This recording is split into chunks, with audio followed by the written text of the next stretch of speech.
My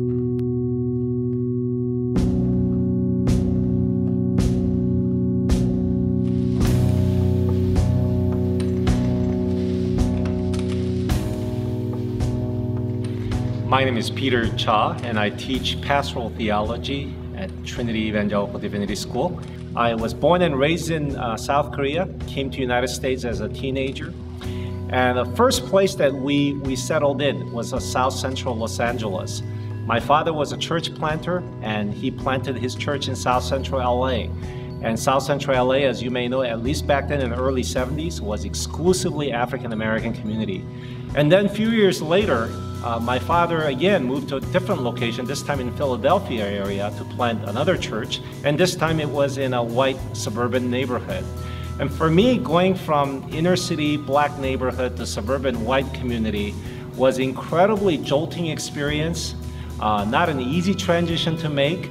And at the same time, I learned how here two very different locations and yet under same umbrella of belonging to the United States. How can there be such a very qualitatively different school experience and neighborhood experience exist within a same nation?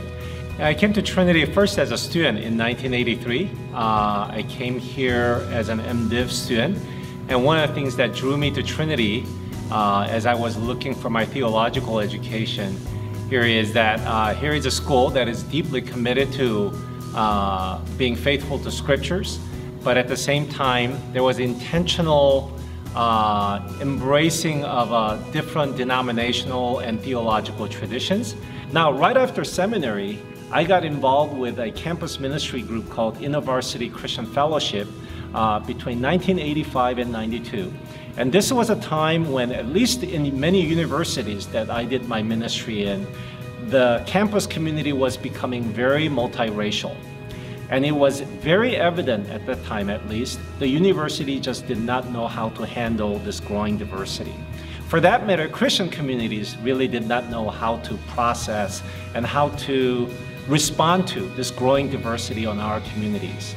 So for me, starting this Mosaic Learning community and investing my time into this precious community is partly coming out of those decades of life experiences and early years of ministry frustration. Mosaic Learning community just started this fall, actually, although the preparation that went in to start that ministry started about 2 years ago. We meet weekly as a formation group on Thursdays for us for about an hour and 15 minutes to share a meal together. We take turns providing lunches, and then use the rest of the time to do worship together, to study scriptures together, and then to engage intentionally on issues like race and culture and ethnicity and reconciliation, but not purely as a sociological concept, but theologically reflecting on those things. We hope to offer is giving these individual students who are in the Mosaic Learning community an opportunity to really grow as a Christian leader who is integrating their spiritual identity with their racial or ethnic identity. To know that God created them uniquely for His purpose and understanding that, so they might be better equipped to serve either in their own context of a particular Christian community from which they come, or to become learning to be a leader in a very multiracial Christian community that God might have had set aside for them. We need to raise new generation of pastors who feel very equipped and who feel very confident about crossing those racial and cultural borders as God calls them to serve in different places.